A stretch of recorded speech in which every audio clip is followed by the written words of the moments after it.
I'd like to welcome Charles Long to the studio today. Welcome, Charles. Now, Charles has just published an article in New Science Journal about memorization. It's all about how to make our memory function better. Charles, exam time is on its way and there'll be lots of teenagers tuning in today. Can you give us some advice about improving our ability to memorize? Hello. Yes, of course. I'd like to start by talking about the process of memorization. It's vital that we understand the process if we want to make adjustments to the way we function. We all use memory in the same way. It doesn't matter whether you're a student revising for your finals or an adult standing in the aisle of a supermarket trying to recall a particular item from a grocery list. Yes, I'm afraid that's me. I always forget to take my list. You and thousands of other people too, Mary. We learn to use our memory when we are still at nursery school. Young children are naturally very good at working out how to remember things. The tips I'm going to share today are based on the things we used to do to help us remember when we were children. The process of memorization occurs in two distinct forms. Do you know what they are? Are they long-term memory and short-term memory? That's right. But these aren't completely separate concepts.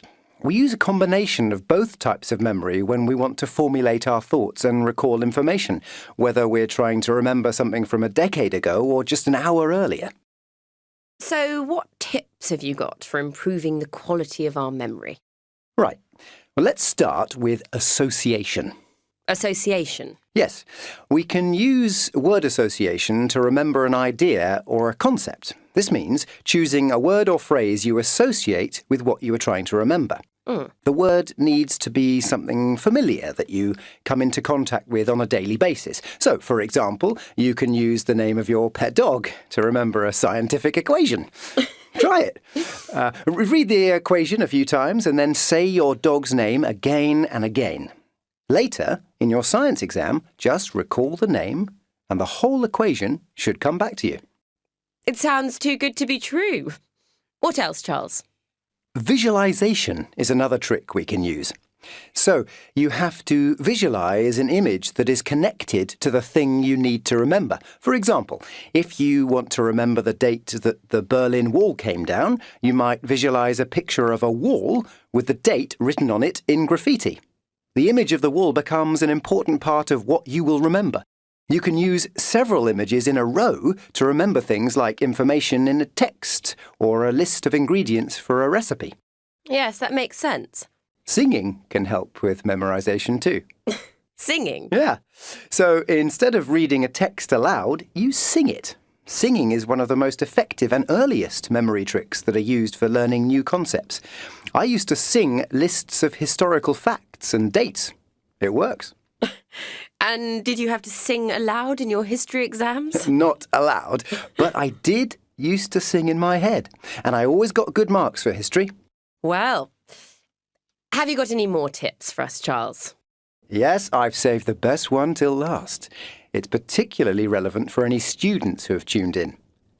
Teach it. Teach it? Teach what? Teach whatever it is that you want to remember. So, if you're studying for an English exam, teach the concepts to someone else. It can be a real person, a friend in a study group is ideal, or it can be a pretend person. You can just imagine someone is listening to you as you teach. Better still, record yourself teaching and then play back the video to revise the material further. That sounds like a great tip. Or trick. Yes, it really works because in order to teach something, you need to understand it.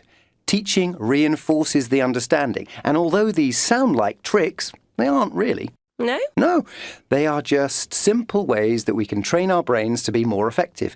By getting into the habit of using word association, visualization, singing and teaching, our brains develop and work better for us. And of course, that has a knock-on effect on our memory and our abilities to recall all kinds of data. Well, thank you very much, Charles. Now, I think we've got time for a couple of questions from our listeners.